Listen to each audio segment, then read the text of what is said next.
Hello and welcome to the Google Analytics migration series live on YouTube. I'm here to answer your questions live about migrating from Universal Analytics to Google Analytics 4. I'm Matt Landers, and over the last 2 days, we've looked at how to create our property and then get our tagging up and running. And today we're going to talk all about events and conversions. So the way this is going to work is that we're going to watch a quick demo on how to migrate your events and conversions over to GA4, and then we'll come back to our live Q&A.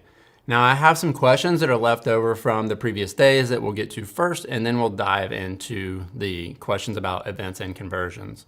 If you have a question, make sure that you click on the link in the description of this video and fill out the form with your question, and we will get to that either today or in future Q&A sessions. If we don't get to them at all during the live Q&A, we will have them available on our Discord server to be answered, and you can join that via the link in the description as well. Please join the community. There's a lot of people out there helping each other out on their setups and sharing information, and my team is also out there answering questions as well. All right, with that, let's dive into the demo, and then I'll be back with you right after for the live Q&A.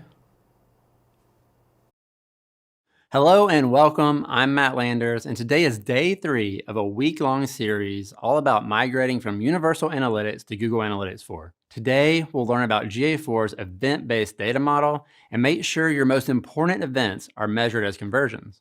Essentially, this is all about how you measure specific interactions on your website, like button clicks, page views, form submissions, and purchases. If you missed days 1 and 2, they're linked in the description below, so you can start there if you need more background or still need to create your property and tag your website. Now that you have your GA4 property and data stream set up, you're ready to configure events and conversions.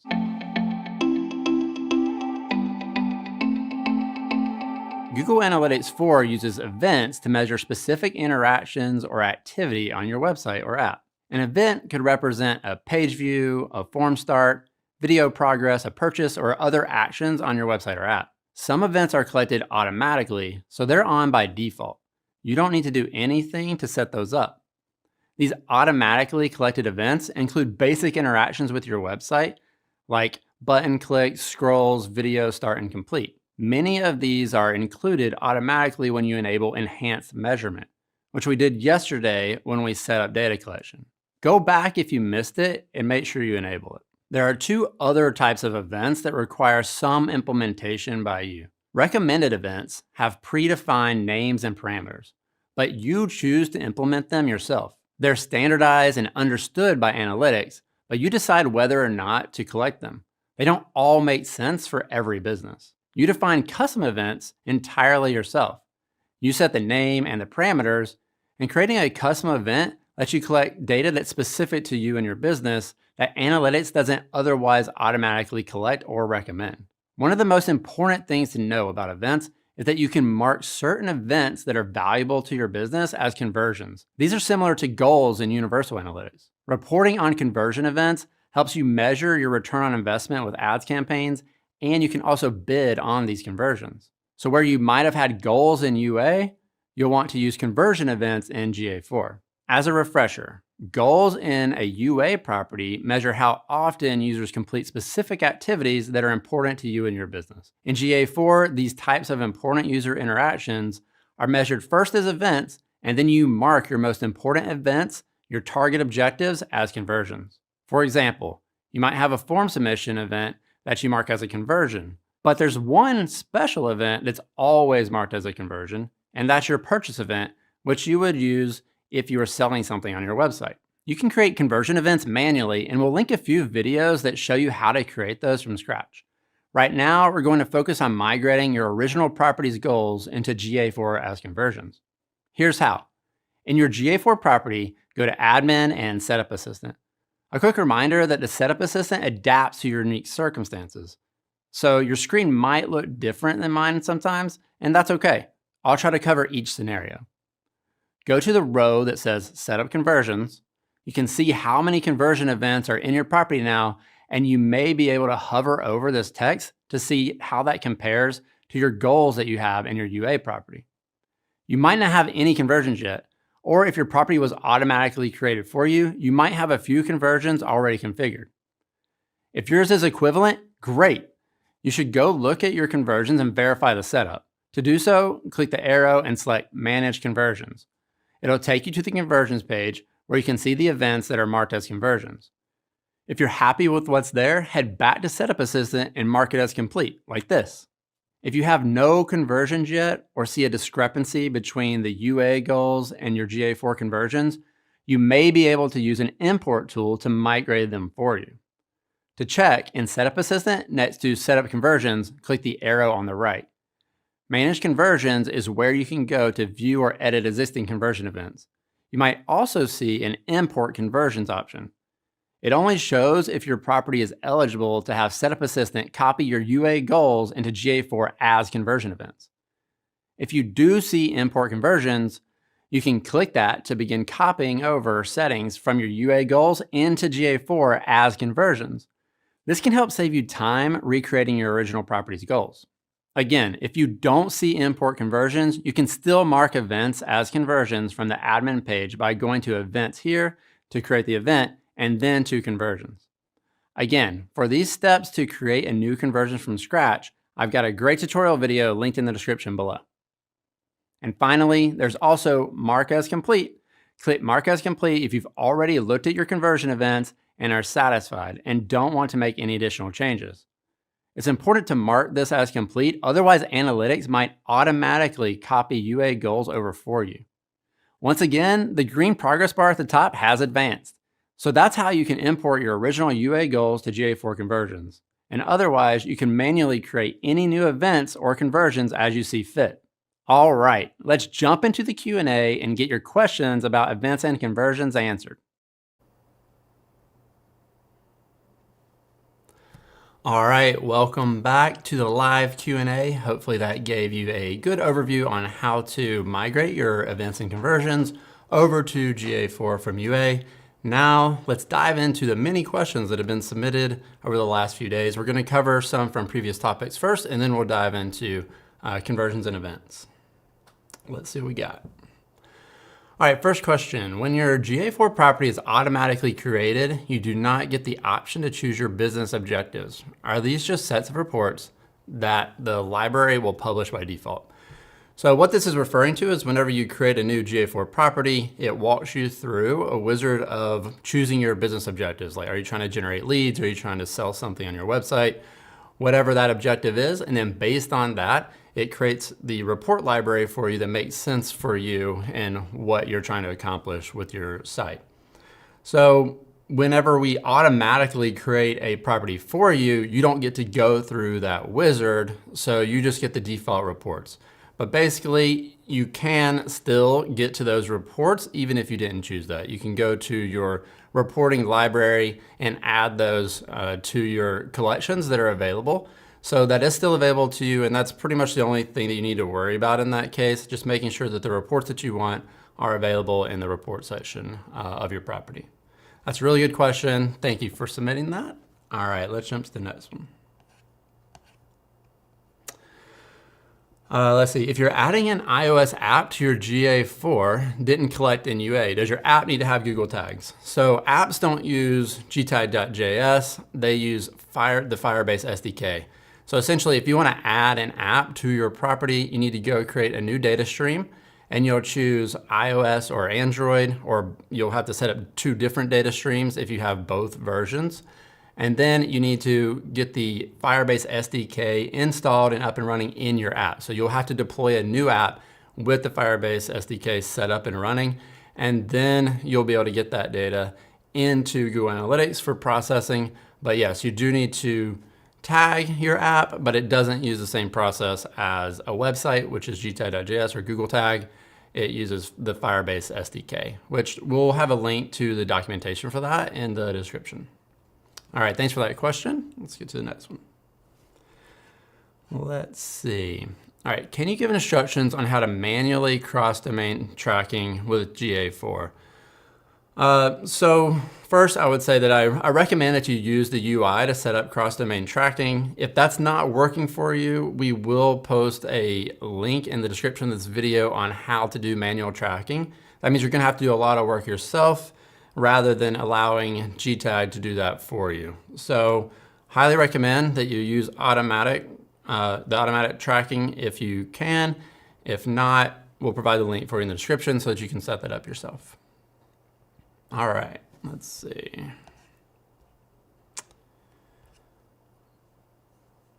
All right, are there any resources for marketers that haven't inherited a website whose tag manager is a complete mess? Need help cleaning it up? Good question. I can sympathize with this as I ran a digital marketing agency for a while and definitely ran into lots of interesting setups from my clients. So if you run into this situation, you have a couple different options. One, you can go into the existing tag manager if you have permissions and make the adjustments in there, or you can set up a new workspace. And then when you publish that workspace, you can override the settings from the other workspace. I believe that we have a Help Center article on how to do that override. If we do, we'll put that into the description of the video. But I totally sympathize with you, and that is very frustrating to have to deal with. So I'm thinking about you. All right, let's get to the next question. I cannot complete anything as my ex-developer is refusing to grant me administrator role. Is refusing to grant me the administrator role. How can I bypass this? So I assume that you're saying I don't have the permissions to actually do the migration. If that's the case, then you have a couple different options. One is you could just set up a new property and go set up the tagging for that new property on your website. If you want to get access to that UA property, we'll put a link in the description of this video on how you can re-get access to your property. So check that out. Those are your two different options, basically. You can try to reclaim the property and get administrator access, or you could just create a new property and switch out your tagging. All right, let's see. What's next? All right, if I have different subdomains, and they're all web-based, how can I pull the data into the property? Can I filter by host name to see each subdomain's metrics separately? So there's a couple different things you can do here. For one, you should set up cross-domain tracking. So you can go into your data stream and you can configure cross-domain tracking. That will allow your users to go from one subdomain to the next and keep the same session and client ID and information about that user across those different domains. And then you can also go into your reports and filter by the host name, just like you suggested here. So I would recommend doing both. You definitely should make sure your cross-domain tracking is set up, and then you can use the report filters to segment that data so you can analyze what your analytics look like from different domains. All right, thanks for that question. This is our last question before we get to events. All right, is it possible to transfer UA data in the new platform for GA4? I said from the beginning that we'd probably answer this every single day, and so this is a really good question I think a lot of people have. But basically, Universal Analytics and GA4 are different platforms with different data models, and the data from UA is not compatible to just be imported into GA4. So you won't ever have your UA data in GA4, but you will continue to have access to your UA data for at least the next 6 months after we stop processing hits. And then you can get your data out of UA into Sheets or BigQuery or somewhere else where then you can export your data from GA4 and combine and join on that data to try to analyze your historical trends there. But we will not be able to get your UA data into GA4, unfortunately, but there are some workarounds around that. All right, thanks for that question. And now let's get into our events and conversions. All right, suppose we have many events. How can we automatically migrate all of our events from UA to GA4? So if you continue to use the same tag, which we highly recommend, then the events from UA will be forwarded to GA4 and everything should look normal. The only caveat there are your goals in UA versus your conversion events in GA4. You'll want to make sure that all of those get migrated correctly. Most of them should migrate, but there are some edge cases where they may not migrate and you need to do that manually. So definitely check your setup after the auto migration if you're using that, and make sure that all of your events were migrated and your conversions were migrated. And if they weren't, you'll just go in there and you'll manually set those up. All right. See, so for the next question, what conversions and events will be migrated automatically and which ones won't? We are using GTM. All right, so I think I just answered this. This question is very similar to the last one, but essentially all of the events should be migrated for you, except for some of your goals in UA. Now, if you are using e-commerce, there may be some things that you need to change there as well. So if you have an e-commerce site where you're sending through like purchase events, add to cart, checkout, you may want to check those out as well. You might have to make some changes on your site where the tagging happens, since the data model is different there. But most of your events should automatically migrate for you. But I'd definitely go through the setup assistant, make sure that you're checking everything off and seeing that everything from your old property are making it into the new property. All right, let's see. So for the next question, we carried out the implementation of Google Analytics 4 through the measurement protocol only for purchase events. More than 10% of sales are hitting as not set. What to do? All right, so what my assumption here on this question is that you're talking about the attribution for your purchase events. You want to know which campaign, source medium users came from in order to attribute your different marketing activities to that purchase event. And with measurement protocol, it's meant to augment existing sessions or events, not be a replacement for a Google tag. So essentially you need to send through your client ID and session ID with your measurement protocol hit, and then that will allow you to get the attribution if you send it within the last 24 hours. If you didn't send it within the last 24 hours, let's say you don't send that purchase event until shipping happens, and that could be a week later, then you're gonna wanna also send the campaign details event through measurement protocol, which I actually just documented on the measurement protocol documentation, but it allows you to send through your campaign, source, medium, etc., so that you can get that attribution for those purchase events. But that's probably what's happening here. You're probably sending those events through sometime after the session happened, and so it's not able to make that attribution. All right. Thank you for that question. That's a good one. Definitely seen that many times on Discord. All right, let's see here. We have multiple agencies working with our website client. In the past, we used different views to distinguish their goals and conversions. What is the best practice for this in GA4? All right, so there's two ways to think about this. One could be that you want to segment the data so that for access reasons, meaning I only want certain users to see these reports or this data, and certain users to see other data. If you're trying to segment from a access and permissions perspective, then you're going to need to use subproperties, and that is a GA360 feature. But if all you're worried about is reporting so that you can tell what one vendor is doing versus another, then you can use filters in the reporting or custom reports. So it just depends on what you're trying to accomplish. If you're trying to segment the data so that they can't see each other's data, then you're gonna need to use GA360 and subproperties. If you just want to be able to analyze the effectiveness of these different campaigns, then you can definitely just use reporting filters. All right, thanks for that question. Let's see what's on next. All right, so assume that I am a newbie to UA with some understanding of GA4. Now someone has asked me to move their UA to GA4. What approach would you recommend? I would highly recommend going through the setup assistant. So if you go into your UA property, go to admin, you'll see the GA4 setup assistant.